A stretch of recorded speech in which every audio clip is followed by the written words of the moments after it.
Alors,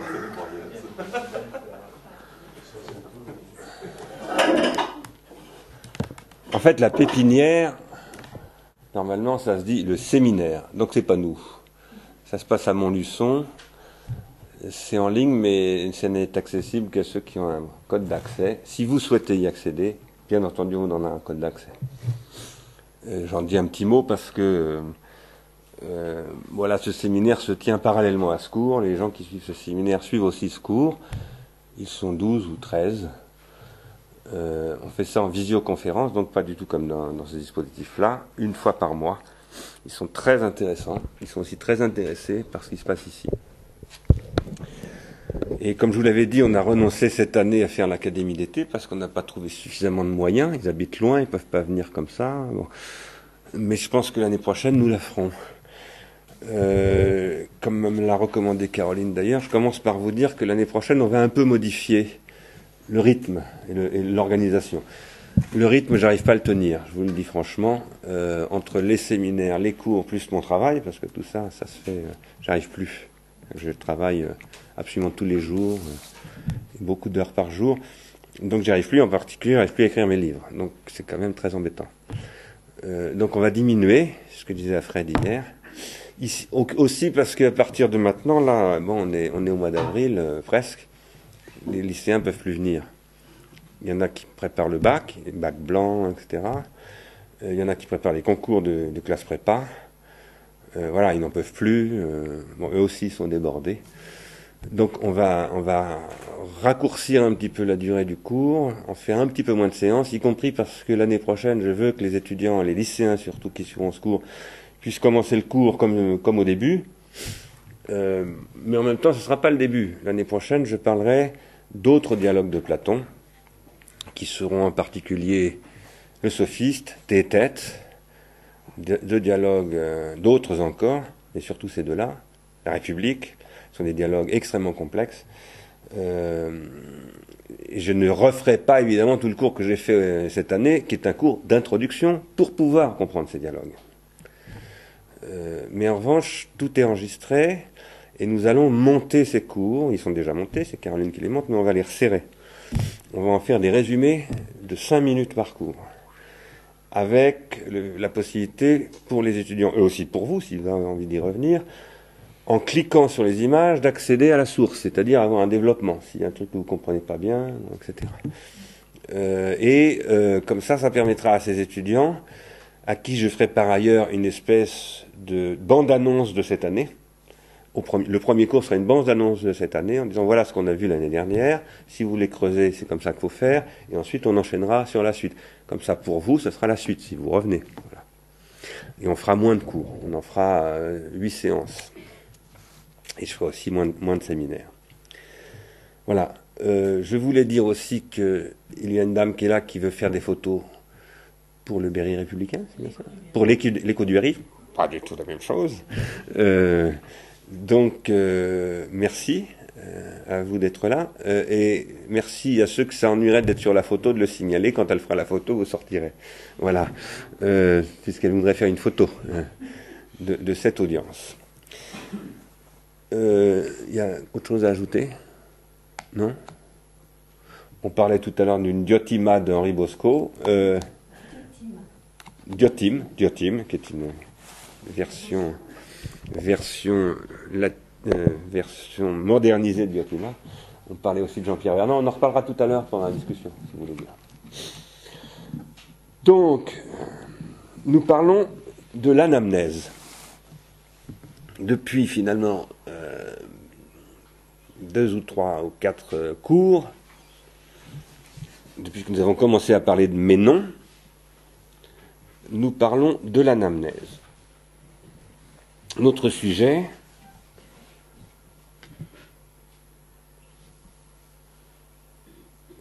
qui est le sujet du Ménon, mais dont nous verrons aussi, j'essaierai de vous en convaincre en tout cas, que c'est aussi l'enjeu, c'est pas le sujet, mais c'est l'enjeu du banquet. Aujourd'hui, on va commencer à parler du banquet pour de bon, enfin. Depuis le temps qu'on dit le banquet, là on va en parler. Notre sujet, c'est l'anamnèse. Le sujet de ce cours le sujet de Platon, ma lecture de Platon, d'une façon générale, c'est qu'est-ce que l'anamnèse? L'anamnèse, prise en un sens plus large que chez Platon, c'est-à-dire, on traduit d'ailleurs par réminiscence en français, mais on peut le prendre dans le sens de ressouvenir, hein, un ressouvenir, c'est un souvenir, je me rappelle de ceci ou de cela, ou je me souviens de cela. On pourrait le prendre dans le sens de Pérec, hein, presque. Je me souviens, il y a de l'anamnèse dedans, bien entendu, beaucoup même, c'est bourré d'anamnèse. C'est l'anamnèse dont parle Proust. Par exemple, page 44-45 de la recherche du temps perdu, dans l'édition de la Pléiade. J'aimerais vous faire un commentaire de ça. Pas le temps, mais j'adorerais. Au moins autant que Platon. Je vous fais juste remarquer en passant, j'en dirai pas plus sur Proust, que à la recherche du temps perdu, ça veut dire à la recherche de l'anamnèse. C'est une question, la question de Proust, c'est l'anamnèse. Non pas en philosophie, mais je ne dirais pas non plus d'ailleurs exactement en littérature, mais en écriture littéraire. Voilà. Proust vit l'anamnèse, dans des conditions d'ailleurs très particulières, d'un asthmatique qui a des anamnèses au lit, souvent dans le contexte et la proximité de ses crises d'asthme, etc., etc. Il faudrait parler de tout ça, de son rapport à la bière qu'on lui donne pour l'empêcher d'avoir des crises, qui lui tourne la tête alors qu'il est jeune, qui est un pharmacone, un poison, etc., etc. Bon. On pourrait faire beaucoup de liens entre Proust et ce cours. Je n'ai pas le temps de les faire. Cela étant, au sens plus banal, où tout à coup, à nous tous, ça nous arrive, on n'a pas besoin d'être philosophe ou grand écrivain pour cela, nous nous ressouvenons, tout à coup, de ce qui semblait s'être enfoui dans l'oubli. Tout à coup, quelque chose nous remonte à la surface, comme une bulle. Plouf, ça éclate. Parfois ça sent bon, parfois ça ne sent pas bon. D'ailleurs. Cette dimension de l'anamnèse qui embrasse toutes les dimensions, finalement, de la mémoire de n'importe qui, en tout cas, qui a une mémoire noétique, une mémoire d'être qui désire. C'est ça que j'appelle une mémoire noétique. Dans un langage courant, on dirait la mémoire des êtres humains. Moi, je dis plutôt des êtres non humains. Pas exactement la même chose. Ce ressouvenir de ma mémoire qui flanche, comme dit Jeanne Moreau, j'aurais bien aimé vous la faire écouter d'ailleurs, et qui se ressaisit, c'est ce qui a conduit Socrate à parler d'immortalité de l'âme.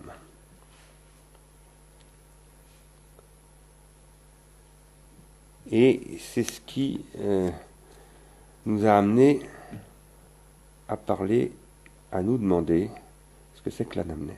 Mais au fait, pourquoi parlons-nous de l'anamnèse? Là, ici.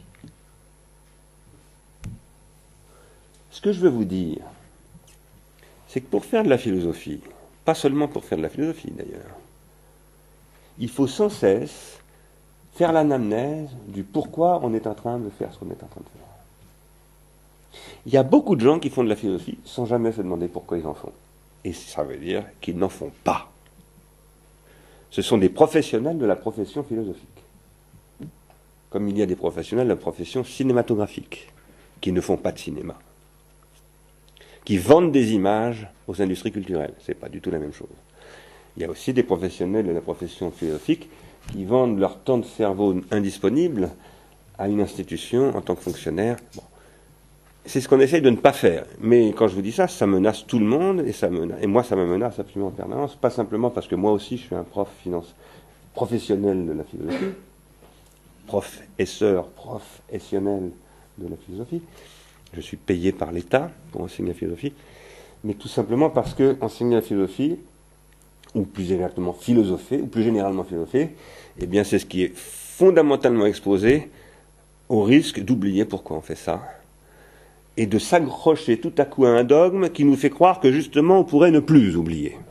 On est toujours menacé d'oublier, même quand on s'appelle Platon ou Heidegger. Heidegger dont je vous parlerai tout à l'heure. Il nous faut faire ici, maintenant, là aujourd'hui, le 26 avril 2011, une anamnèse de la raison pour laquelle nous nous demandons ce que c'est que l'anamnèse. Si nous ne faisons pas ça, nous blablatons, comme on dit aujourd'hui. Pourquoi est-il important de parler de l'anamnèse? Pourquoi faisons-nous ce cours, autrement dit? Pourquoi le suivons-nous? Vous le suivez, mais moi aussi je le suis. Parce que ça, le cours, c'est un cours d'eau, ça c'est cool, et j'essaye de suivre. Comme vous, hein. Pas très différemment de vous. J'ai juste 3 heures d'avance sur vous. Voilà.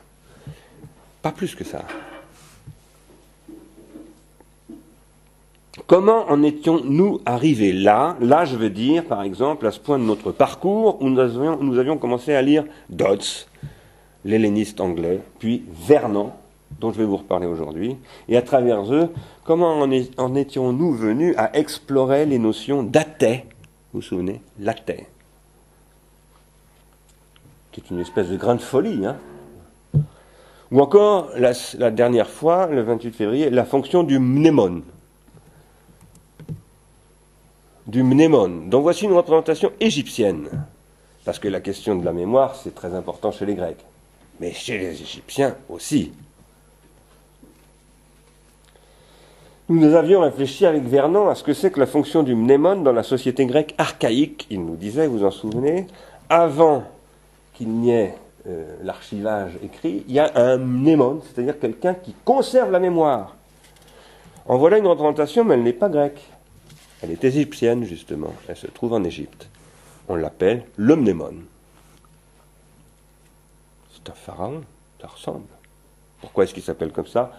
Je dois vous dire franchement, je n'ai pas creusé la situation. J'ai trouvé ce matin sur Google, comme tous les samedis matins quand je prépare mon cours, tout ça, je le ramasse le samedi matin. Je n'ai pas le temps de faire autrement. Mais je vais aller voir plus tard. Je vais aller creuser ce que c'est que ce mnémon égyptien, etc.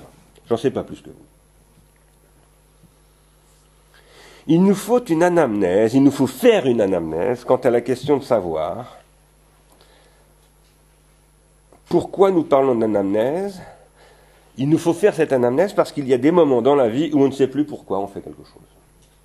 Pas seulement la philosophie. On est en train de suivre un fil, ça semble évident, on tire la pelote ou on se tient au fil d'Ariane d'ailleurs, hein, puisqu'Ariane suit le fil, bon, ce fil d'Ariane si important pour Nietzsche, ou Hölderlin et pourtant d'autres. On s'était engagé dans des choses que ce fil d'Ariane nous amenait à découvrir, puisqu'Ariane c'est celle qui nous guide, nous les aveugles, que nous sommes tous en réalité. Je vous en remontrerai des aveugles, mais nous sommes tous des aveugles. Il nous semblait qu'à travers ce fil et ces choses où il nous conduisait, tenus par la main d'Ariane, se tramait une dimension nécessaire de l'existence, ça nous semblait absolument évident, c'était absolument net, nous savions pourquoi nous étions là. Et tout à coup, on ne sait plus. Qu'est-ce que je fais là?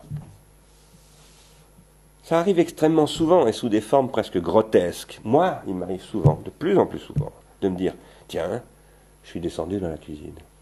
Mais pourquoi faire?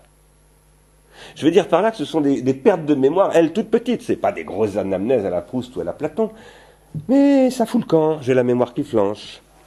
Je vieillis. Hein, n'est-ce pas? On vieillit, voilà. Et faut pas s'en faire. On flanche tout le temps, ça commence très tôt. L'homme, il a cette formidable chance d'être techniquement outillé, et que oui, la mémoire flanche, moi déjà, elle flanche ma mémoire. C'est ça qui flanche. Bon, c'est l'appareil neuronal, le système nerveux central qui marche plus très bien. C'est pas grave. Bon, c'est pas grave, c'est embêtant, mais il faut s'adapter. Il y a toujours des trucs qui déconnent. Excusez-moi cette familiarité. L'essentiel, c'est de savoir que tout fait défaut. L'anamnèse, c'est ce qui revient après du défaut. Ça a fait défaut, puis d'un seul coup, ça revient. Ça s'en va et ça revient. C'est fait de tout petit rien. Mais il y a d'autres causes qui provoquent de semblables pertes de fil, perte des fils de la mémoire. De cette mnémosyné, nom de la déesse de la mémoire, dont Vernon nous apprenait qu'en fait, toutes les grandes notions mentales chez les Grecs, ce sont d'abord des noms de dieux et de déesses. très important ça. Si vous n'avez pas compris ça, vous ne comprenez rien du tout à la mythologie grecque. C'est le mental qui se représente lui-même à travers les dieux chez les Grecs. Il y a donc d'autres causes qui provoquent de semblables pertes des fils de la mémoire entre mon système nerveux central, que voici, c'est pas le mien, hein, enfin, il ressemble à ça, comme le vôtre, et le monde qui m'entoure et qui nous entoure. Parmi ces causes, il y a des phénomènes de censure, toutes sortes de types de censure. Des refoulements organisés, comme Moubarak a pu en organiser en Égypte, par exemple, comme Sarkozy en organise, comme Mitterrand en organisait aussi, comme tous les pouvoirs en organisent. Il y a des censures psychiques, comme le surmoi en organise, comme la répression au sens du refoulement dont parle Freud en organise. Mais il y a aussi des censures ou des courts-circuits sociopolitiques et économiques. Il y a des processus toxiques, pharmacologiques, qui sont induits par des mnémotechniques, par les mnémotechniques elles-mêmes lorsqu'elles sont utilisées, comme par exemple l'écriture entre les mains des sophistes, d'après Platon, à mauvais escient. Mauvais escient, dans escient, il y a science, je vous signale en passant, il y a aussi conscience. Le pharmacone est mal tourné, il est pris à l'envers. Et à ce moment-là, il provoque des courts-circuits dans ma mémoire et entre ma mémoire et la mémoire collective. Alors, et pour des raisons bien plus amples que ce que je disais à propos de ma cuisine tout à l'heure où je perds la boule, où je me dis mais qu'est-ce que je suis venu chercher ? Bien plus grave que le vieillissement de mon organe central nerveux, mon système nerveux central, de l'organe central de mon appareil psychique. C'est embêtant évidemment quand on perd ça, c'est l'appareil psychique qui repose dessus, donc on s'angoisse tout à coup, on dit c'est pas vrai, je vais pas perdre la boule complètement.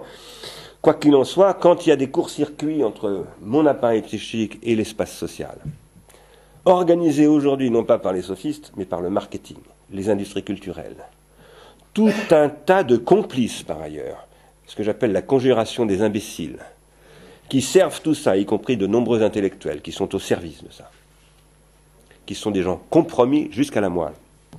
Alors, on finit par se dire, dans un monde qui fonctionne comme ça massivement, à quoi bon ?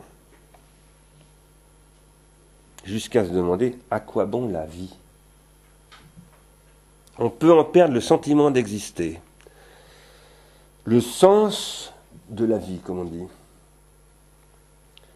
Ce qui fait que la vie vaut la peine d'être vécue, comme le dit Winnicott, dont j'ai repris cette expression. Et on peut l'utiliser, cette idée de perte du sentiment d'exister, qui est aussi une expression de Donald Winnicott, au sens où un journaliste du journal Le Monde, la semaine dernière, l'a utilisé pour se repencher sur ce qui s'était passé à Dreux en 1984, lorsque le Front National en a pris la direction, Madame Stirbois en est devenue le maire, et que 25 ans plus tard, même plus que 25 ans plus tard, il est revenu sur place pour voir ce qui s'est passé depuis à Dreux.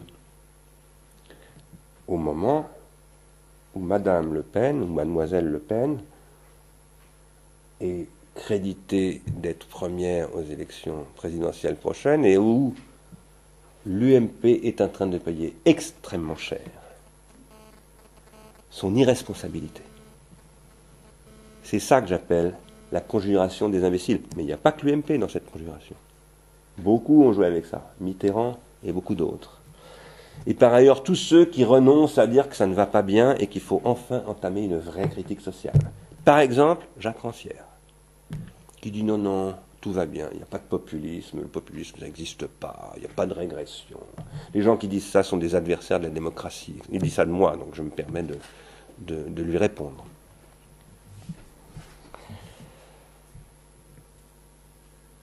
Dans le cas où ces gens qui vont mal, qui se sentent mal, et qu'il ne suffit pas d'accuser d'être des crétins, parce que ce ne sont pas des crétins, ce sont des gens qui souffrent. C'est ce que j'avais dit dans un livre il y a déjà plus de 10 ans maintenant, Aimer, s'aimer, nous aimer, que j'avais dédicacé aux électeurs du Front National. Alors, pour ces gens-là, la destruction anamnésique, la destruction de l'anamnèse, c'est-à-dire du sens de la vie, parce que c'est ça la question de l'anamnèse, c'est comment on renoue avec le sens de la vie.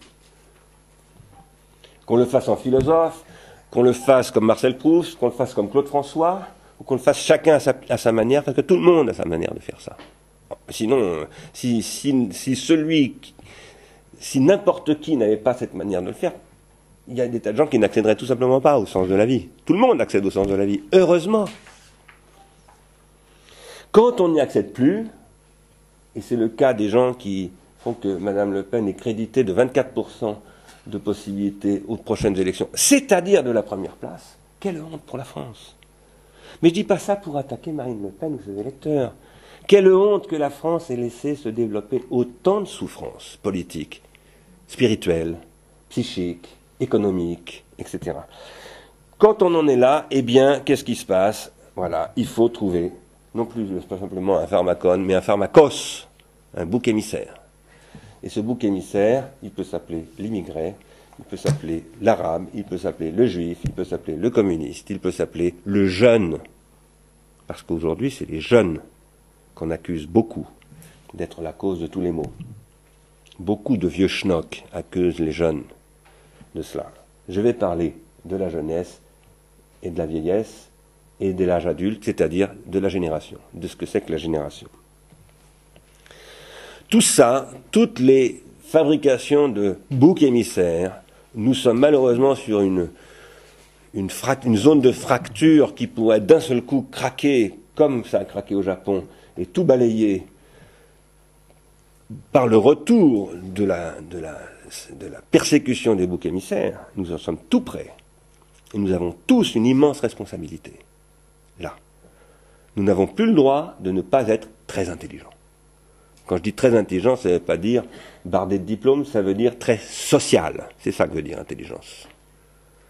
L'intelligence au XVIIIe siècle, c'est la capacité sociale. C'est la capacité de parler aux autres, écouter les autres, écouter les autres, etc. Tout ça, donc, ce sont des effets de perte de mémoire, de défaut d'anamnésis, c'est-à-dire de perte de sens. Bon, ça c'est le contexte global de ce dont je vous parle ici. C'est ça les enjeux de ce cours. Et puis, parmi ces innombrables dimensions de ce que c'est que la question de l'anamnèse, il y a des raisons qui font que tandis qu'on est en train de travailler, on tente de faire travailler son organe mental, on appelle ça son cerveau, je dirais plus généralement son appareil psychique qui n'est pas composé que du cerveau. Il y a aussi le cœur, il y a aussi le foie, il y a aussi les livres, c'est tout ça l'appareil psychique. L'appareil psychique, c'est aussi en dehors de ma tête et de mon corps. Processus long, patient, complexe, qui s'appelle la pensée. Et plus précisément la réflexion, la pensée réflexive, c'est ce qu'on essaye de faire ici. Il arrive qu'on arrive à un moment de son parcours, dans ce processus long, qui est fatigant, qui est souvent ingrat, qui peut vous mettre le bourdon, parce que plus on réfléchit, plus on envisage les hypothèses et les pires.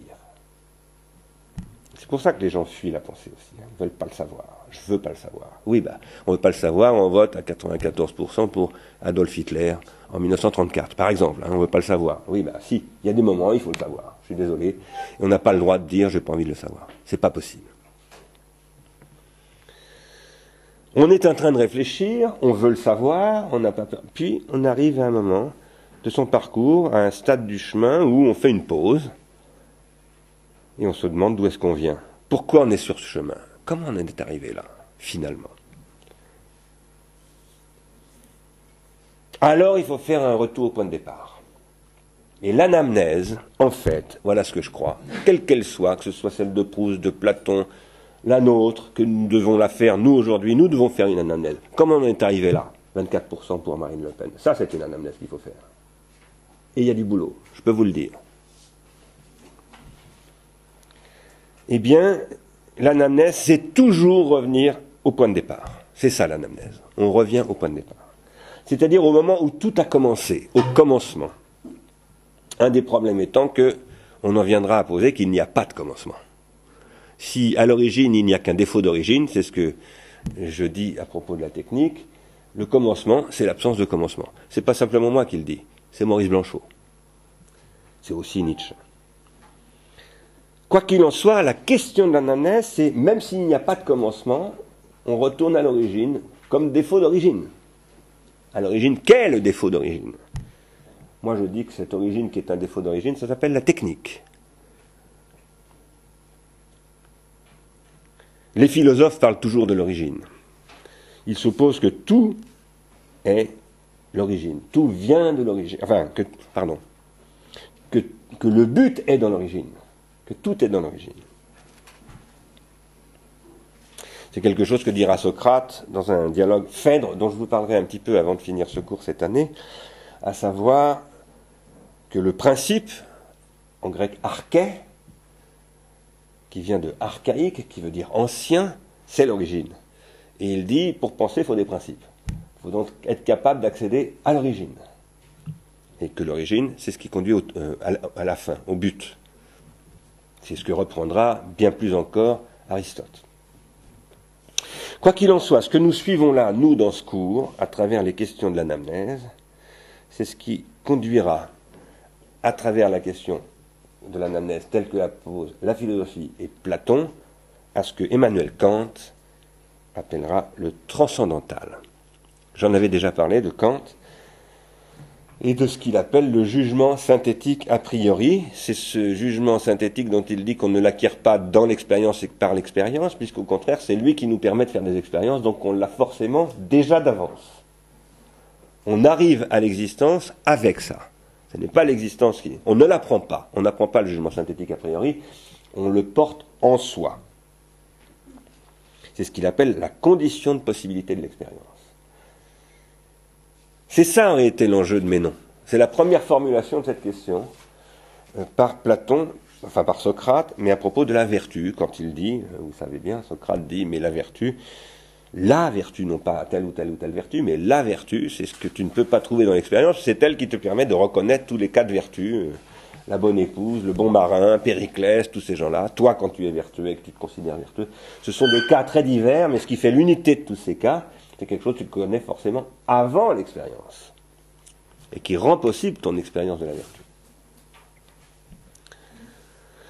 Si Platon, à travers Socrate, va en arriver à dire cela, à savoir que, finalement, la vertu, c'est quelque chose qu'on ne trouve pas dans l'expérience, c'est en fait à cause de l'aporie de Ménon,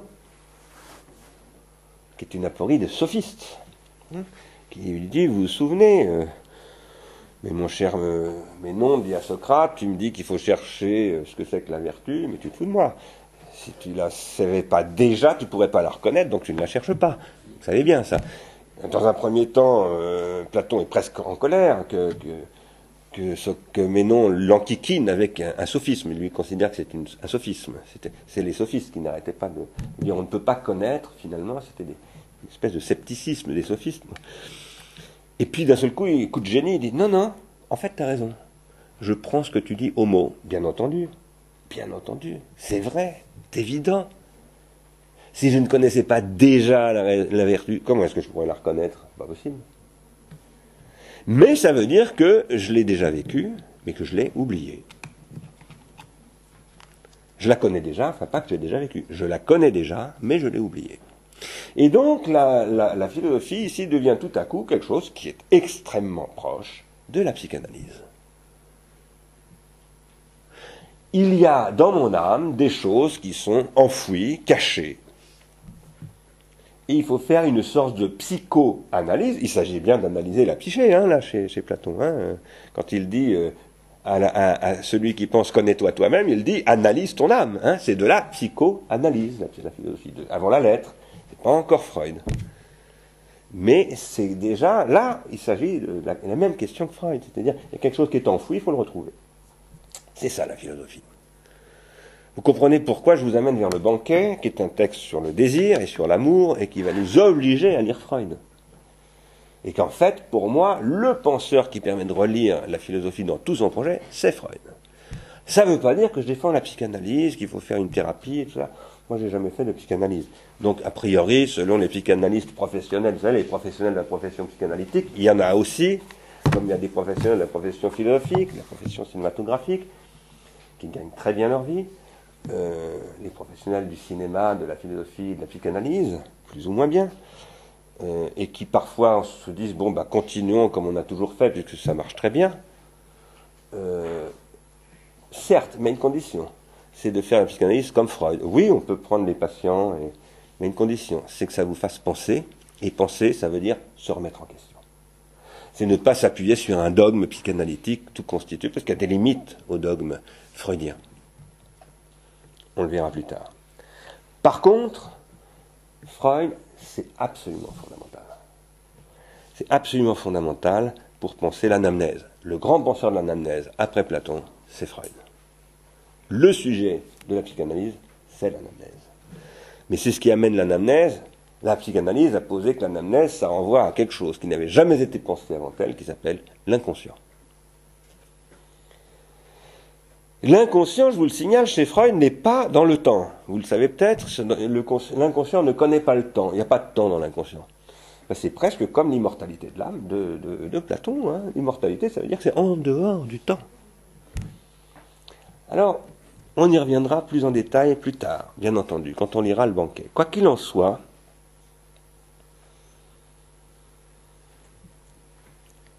cette question de l'anamnèse, dont nous verrons dans le banquet, et dans Phèdre, qui est aussi un dialogue extrêmement important, qu'elle procède fondamentalement de l'amour chez Platon. Ce qui veut dire que vous voyez bien qu'il est tout près de Freud. Tout près. C'est-à-dire qu'il y a de l'anamnèse parce qu'il y a de l'amour. C'est quasiment la base de la psychanalyse, ça. Hein. Alors pourquoi c'est pas la psychanalyse alors la philosophie? Eh bien parce que Platon va opposer l'âme et le corps. Il va dire il faut séparer les deux. La psychanalyse dit on ne peut pas. Ça c'est une bêtise absolue par contre. On y reviendra. En fait l'inconscient c'est le refoulé dans le corps.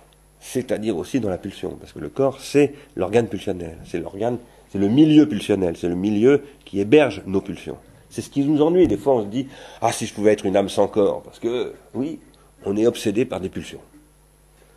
Tout le monde, même ce cher Saint-Antoine, surtout ce cher Saint-Antoine que je vous avais présenté l'autre fois, dont notre ami, comment s'appelle déjà, Benoît XVI, devrait réfléchir à cette origine fondamentale du christianisme qu'est Saint-Antoine. Et on devrait mettre les innombrables portraits de Saint-Antoine qu'il y a dans la peinture dans les églises. C'est ça. C'est par là qu'on peut accéder à la parole du Christ. Certainement pas par simplement les encycliques qui ne veulent plus entendre parler de tout ça. Bon,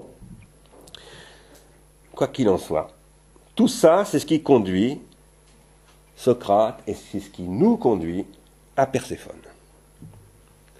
Voilà, j'ai essayé, par cette petite introduction qui a pris une bonne demi-heure, de vous dire, vous ressouvenir, de vous faire faire une anamnèse de pourquoi on en était arrivé à Perséphone.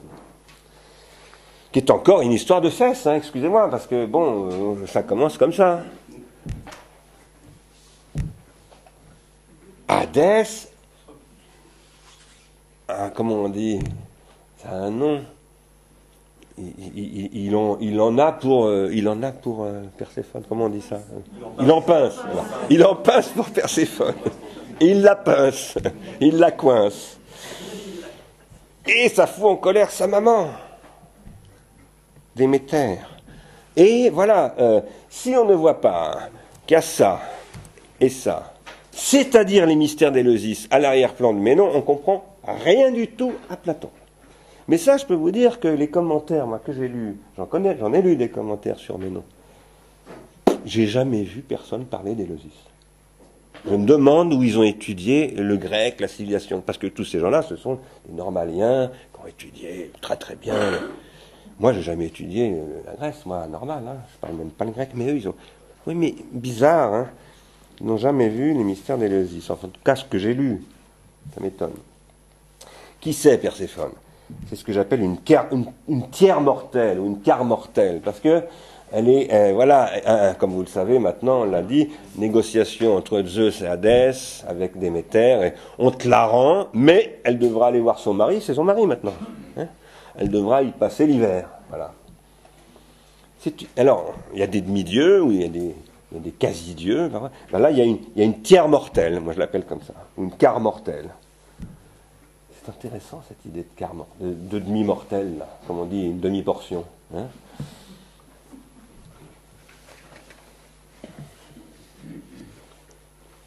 Alors j'ai souligné l'autre fois le paradoxe incroyable que c'est l'étrangeté inouïe, l'Unheimlichkeit, on dirait en allemand, qui fait que, c'est-à-dire le caractère étrange, Unheimlich, ça veut dire étrange en allemand, mais c'est aussi un texte très important de Freud qu'on a traduit en français par l'inquiétante étrangeté, qui se consacrait, je vous signale, à un pharmacone qui s'appelle Olympia, qui est une poupée, une marionnette. C'est issu d'une nouvelle d'Hofmannsthal, extraordinaire texte de Freud. C'est étrange, disais-je, c'est unheimlich, de la part de Socrate, de convoquer ainsi la mystagogie d'Éleusis, puisque les mystères d'Éleusis, c'est une mystagogie. Mystagogie, ça veut dire initiation au mystère. Tous les Grecs vont à Éleusis, à 100 et quelques kilomètres d'Athènes, tous les ans, au printemps, pas tous, mais tous y sont allés au moins une fois, tout comme un bon musulman doit aller à la Mecque, pour se purifier et pour accéder au mystère. On est dans l'hyper-mystagogie, là, avec Perséphone. Il n'y a rien de plus mystagogique. Et il s'en fait dans ces mystères d'Éleusis, je peux vous dire des trucs bizarres. Parce qu'ils en fait des trucs bizarres, les Grecs.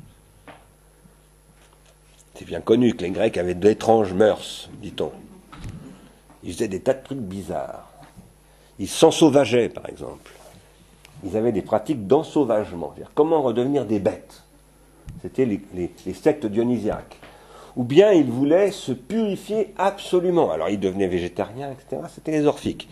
Mais tous les Grecs pratiquaient les mystères d'Éleusis et ils faisaient des trucs bizarres. Très bizarres.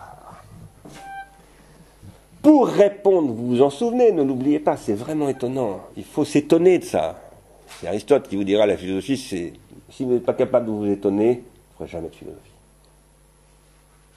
Si vous n'êtes pas capable d'être étonné par quelque chose, alors c'est pas la peine de perdre votre temps dans ce cours. Vous essayez peut-être de devenir un professionnel de la profession, mais ça n'a aucun intérêt.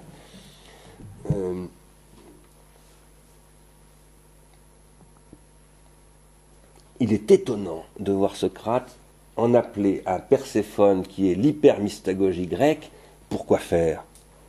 Pour fonder le savoir, dont nous avons vu l'autre fois avec Dodds, que ce dont il s'agit là comme savoir, c'est d'un savoir qui n'est pas de la croyance. Hein, c'est ça que cherchent les philosophes, à fonder un savoir qui n'est pas une simple croyance. Non pas qu'il n'y ait pas des croyances qui ne soient pas des savoirs. Et c'est ce qu'explique Dodds, justement. Oui, bien entendu, c'est tout à fait vrai que Socrate disait qu'il était pieux et qu'il voulait croire à la piété grecque. Il voulait y croire. Il ne disait pas que tout était explicable, rationalisable, etc. Ça, ce sont les crétins de la modernité qui pensent ça. Mais non, tout n'est pas explicable. Bien entendu. Absolument pas. Ça conduit à Fukushima de croire des choses comme ça. C'est ça qui conduit à Fukushima. C'est l'outrecuidance qui fait que l'on s'imagine que l'on peut tout savoir, tout maîtriser. Et que finalement, ce sont de pauvres crétins arriérés qui disent « Attention, il y a peut-être quelques problèmes ». Non. Ça conduit au pire, à Fukushima, ou à des choses encore pires, car il y a bien pire que Fukushima. J'en reparlerai peut-être un jour. Il est très étonnant de voir Socrate fonder le savoir, en tant qu'il se distingue de la croyance, sur les croyances.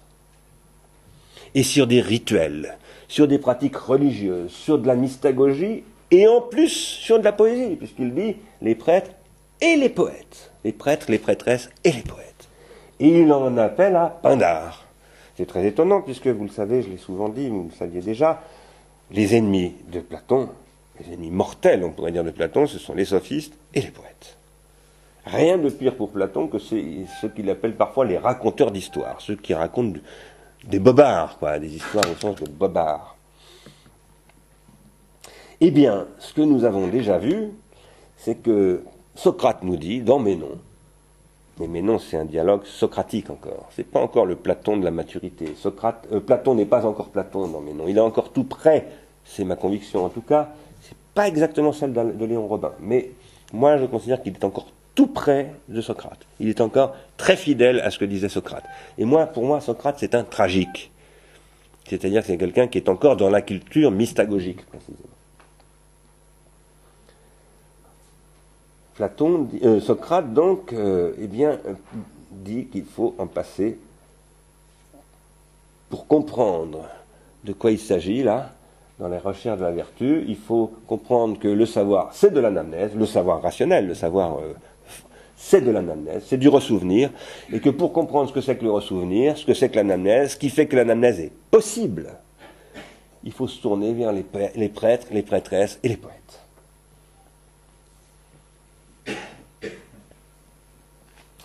Nous essayons de comprendre ici le sens de cette référence à Perséphone et ce paradoxe. Et en faisant cela, nous essayons de comprendre la nécessité de cette question de l'anamnèse. Pourquoi? C'est la vraie question de Platon. Là où Platon est absolument fondamental, c'est qu'il pose le problème de l'anamnèse. C'est là qu'il découvre littéralement quelque chose.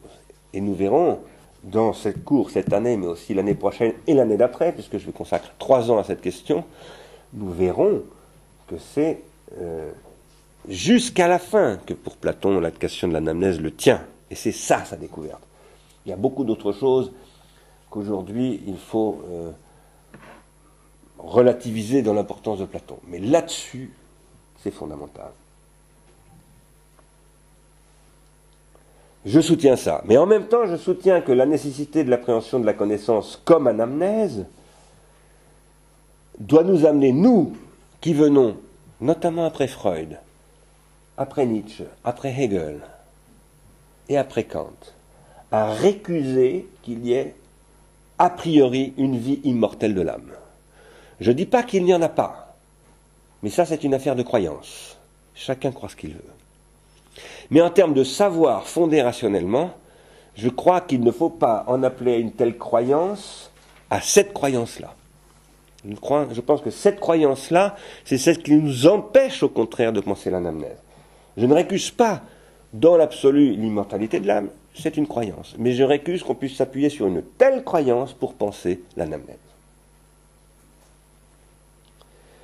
Je refuse de fonder la rationalité sur un tel postulat de l'immortalité qui conduit nécessairement à l'opposition de l'âme et du corps. C'est pour ça que je refuse. Sinon, je m'en fous. Mais dans la mesure où ça oblige à opposer l'âme et le corps, alors non. Non. On ne peut pas accepter ça. Et je soutiens d'ailleurs que Socrate ne dit pas cela. Vous allez peut-être me dire, mais si, c'est écrit en toutes lettres, c'est vrai. Athanatam, atanatam, immortel. Oui, sauf que là, il raconte une histoire. Et cette histoire, c'est une allégorie. Je reprends le terme de la caverne. Il y a l'allégorie de la caverne, il y a une allégorie de l'immortalité de l'âme. Il faut entendre, comme dirait Freud, il y a un contenu manifeste et il y a un contenu latent. Il y a quelque chose qu'on voit de manière évidente, oui, il dit l'immortalité de l'âme, mais il y a quelque chose qui est caché derrière. Et ce qui est caché derrière, ça n'est pas l'immortalité de l'âme.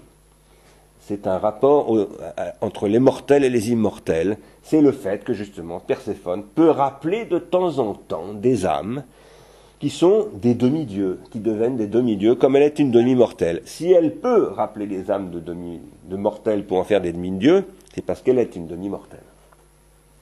Elle est, on pourrait dire dans le langage de Kant, un schème entre la vie et la mort. Un schème, c'est-à-dire quelque chose qui les relie.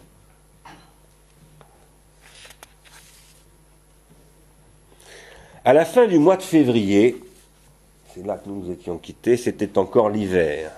On voyait que le printemps approchait, remarquez bien. Hein, c'est une photo de moi, ça. S'il y a des photos, c'est moi qui les fais. J'ai pris cette photo parce que je sentais pointer la chaleur du soleil du printemps qui tout à l'heure a fait que nous avons déjeuné dehors. Et nous sentions que ça allait venir.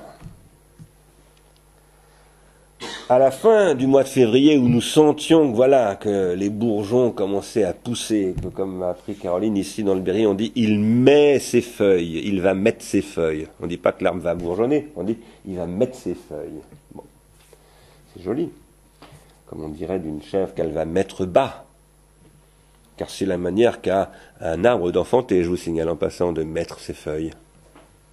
Et tout ce qui est vivant enfante d'une manière ou d'une autre.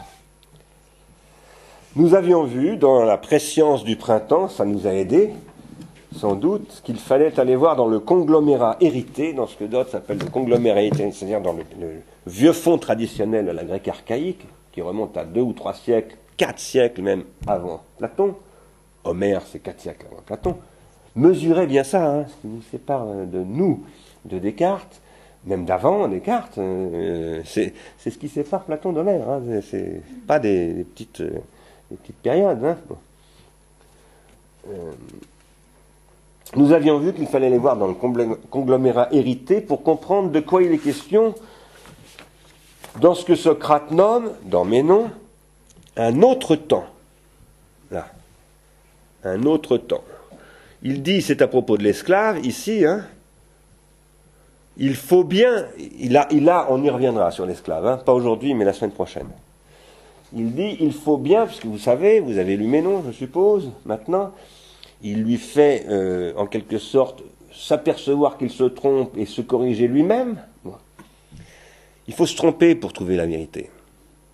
Et on a trouvé la vérité, qu'est-ce que ça veut dire? Ça, on verra. Hein. Est-ce que ça veut dire quelque chose? Bon. En tout cas, il faut se tromper pour avoir une idée de la vérité.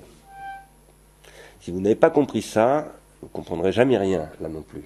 Étonnement, rapport à l'erreur, c'est fondamental. Le philosophe, c'est d'abord celui qui sait qu'il se trompe. Fondamentalement.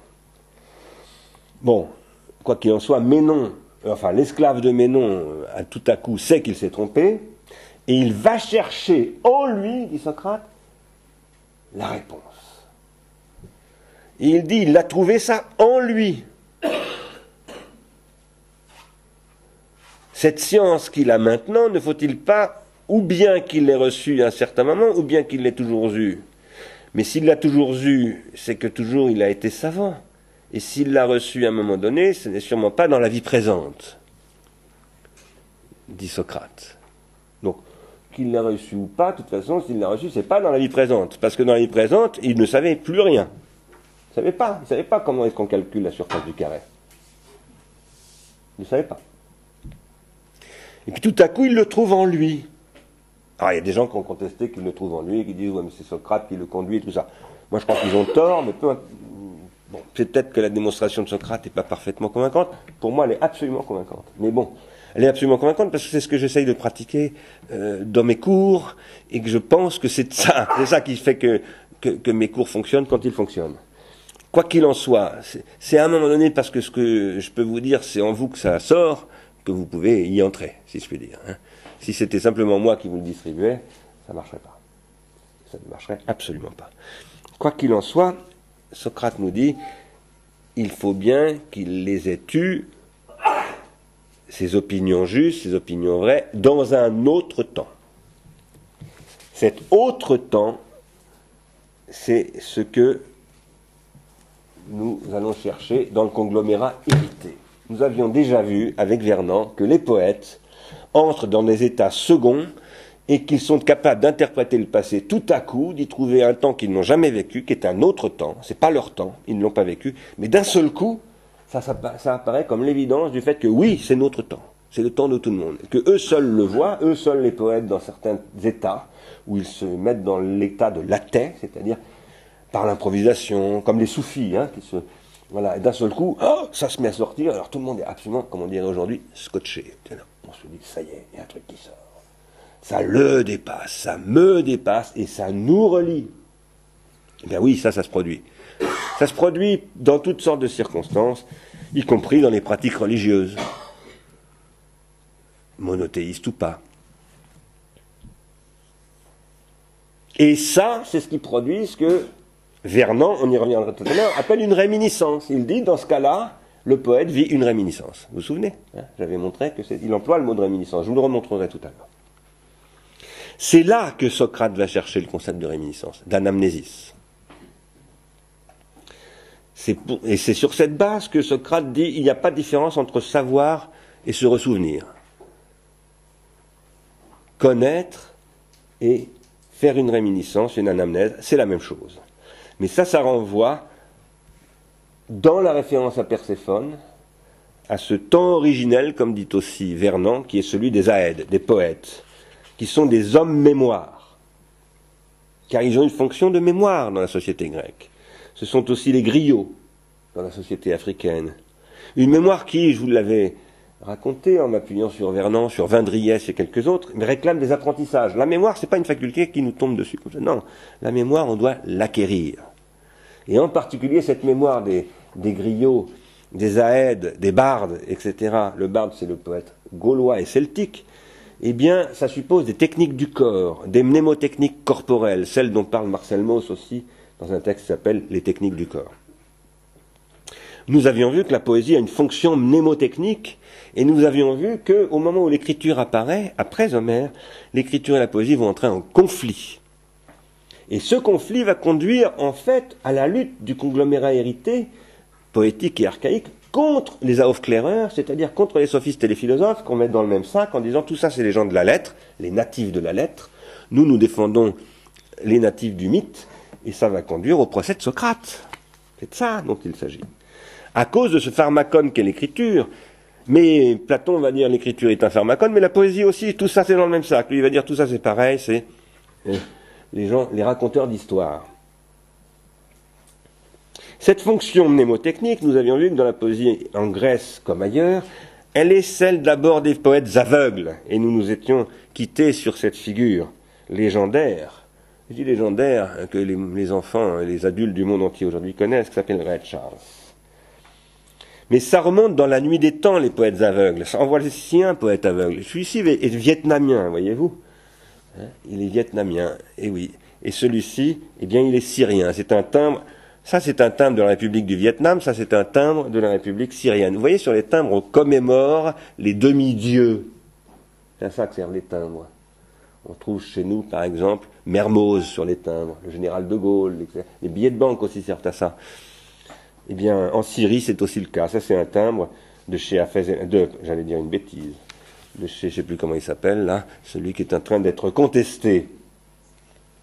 En voilà un autre, un grand poète arabe. Et puis, en voici un, également, en Afrique noire.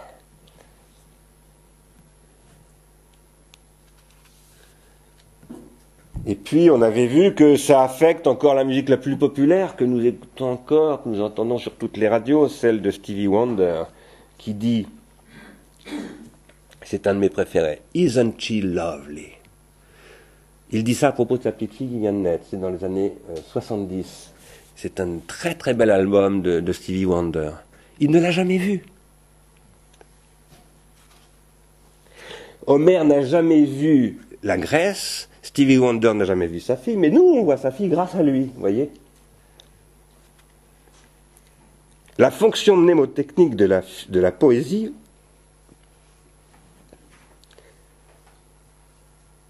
est à l'arrière-plan de tout ce à quoi nous réfléchissons lorsque nous tentons de faire l'anamnèse en étant nous-mêmes mnémotechniquement constitués par cette capacité anamnésique. Nos capacités anamnésiques ne sont pas des choses qui nous sont données à la naissance, c'est des choses qu'on nous apprend. Une société est une société qui apprend l'anamnèse. Voilà, par ce griot, par ce grand poète arabe, par ce poète asiatique, ou par Stevie Wonder, on apprend. On apprend des choses. On apprend à faire des anamnèses qui peuvent passer par la philosophie, par la géométrie, par la musique, par la chanson. Et une des grandes questions, c'est de savoir quoi de l'anamnèse aujourd'hui est-elle possible lorsque toute cette fonction mnémotechnique est passée sous le contrôle quasi exclusif de l'industrie mondiale. Est-ce possible encore? On va y revenir. Lorsque nous sommes quittés l'autre fois, je vous disais que l'apparition de l'écriture, à la fin de l'hiver, vous disais-je cela, modifie le rapport à la poésie. La poésie devient littérature. Pindare, c'est un littérateur, il écrit. Ça n'est plus Homère. Hésiode aussi écrit. l'écriture elle-même se substitue pour l'essentiel à la fonction mnémotechnique de la poésie. Du coup, la poésie ne devient plus une fonction mnémotechnique, elle devient véritablement la poésie au sens où, par exemple, Walter Benjamin dit à propos de la peinture que, à un moment donné, elle va se séparer de l'art pour devenir l'art en tant que tel. Elle va devenir la poésie en tant que telle. J'ajoutais, quand nous nous sommes quittés, que ça ne signifie pas que les aspects de ce que Socrate appelle l'enthousiasme, lorsqu'il parle à ce poète, ou plutôt à ce rhapsode qu'ils appellent Ion, les effets de la possession, autrement dit l'athée, tous les processus qui sont liés à la poésie, tels que les décrivaient Dodds et Vernon, et qui ont toujours quelque chose à voir avec cette folie, cette mania qu'est l'athée, ont disparu. Non, dans la poésie écrite, qui elle-même est réoralisée ou pas, réapparaissent toutes ces fonctions, toutes ces dimensions poétiques de l'enthousiasme, qui est quelque chose de très important, puisque Socrate dit c'est ce qui fait que la poésie nous relie au Dieu. Et quand Socrate dit quelque chose, vous savez, c'est sérieux. Hein. Il dit ça nous relie au Dieu, aux muses et à travers les muses, au Dieu. Et il dira la même chose de l'amour. C'est ça qui m'apporte. On va le voir tout à l'heure, parce que là on va attaquer le banquet. Et on va l'attaquer s'il faut, si je déborde l'heure, on prendra 3 heures. Mais on va aller au bout maintenant, on va aller jusqu'au banquet. Je dis ça parce qu'il m'en reste, hein, il y a encore tout ça.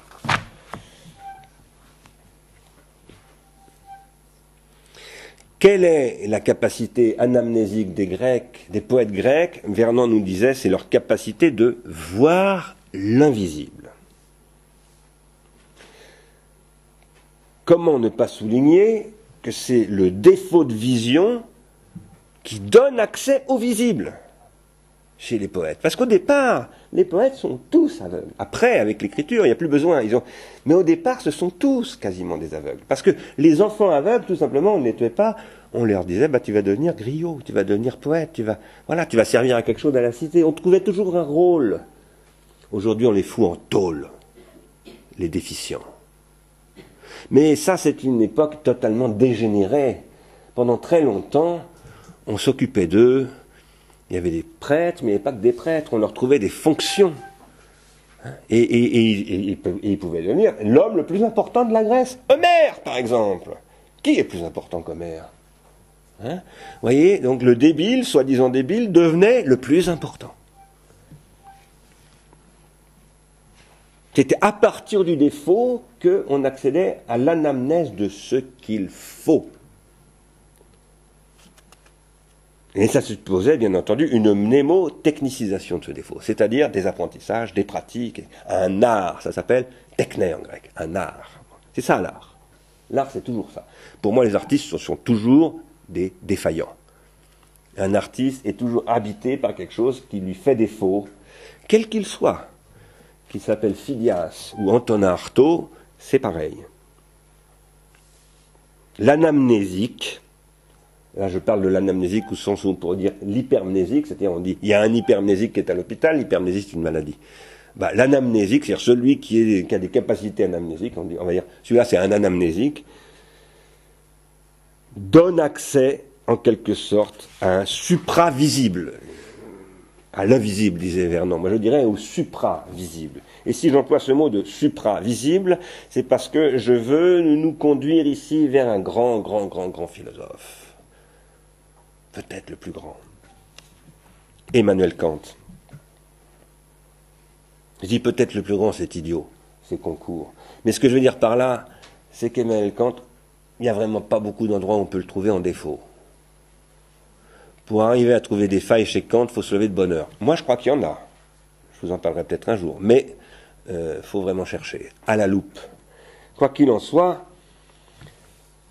Kant parle du suprasensible, dont je pense que ce dont parle Vernon à propos du supravisible n'est qu'une occurrence. Il en parle là, à propos du sublime, dans un texte qui s'appelle la critique du jugement, sous-entendu du jugement de goût.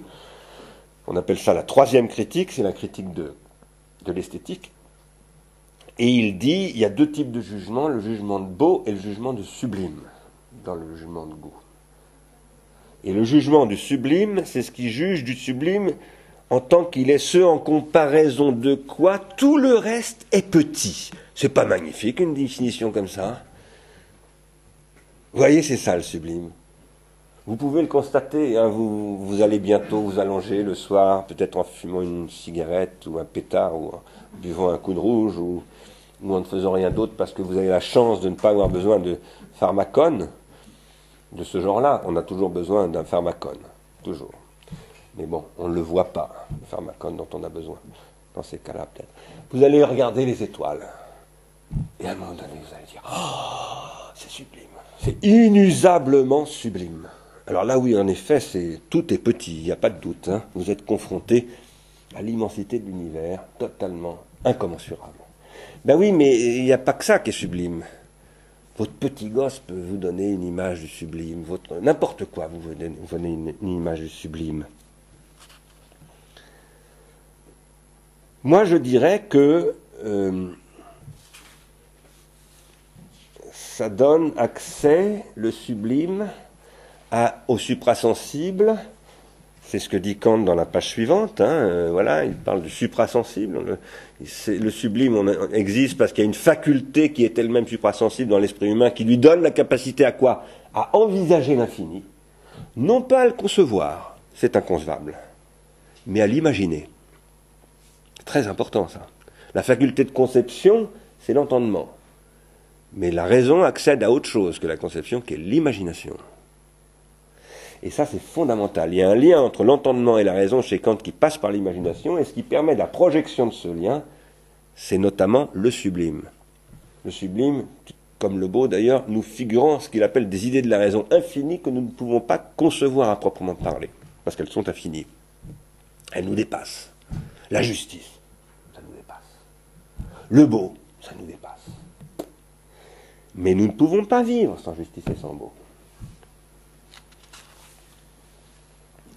Tout ça, bon, je vous renvoie à des pages, à cette page 95 par exemple, où voilà, les rapports entre entendement et raison dans le rapport au sublime sont explicités par Emmanuel Kant.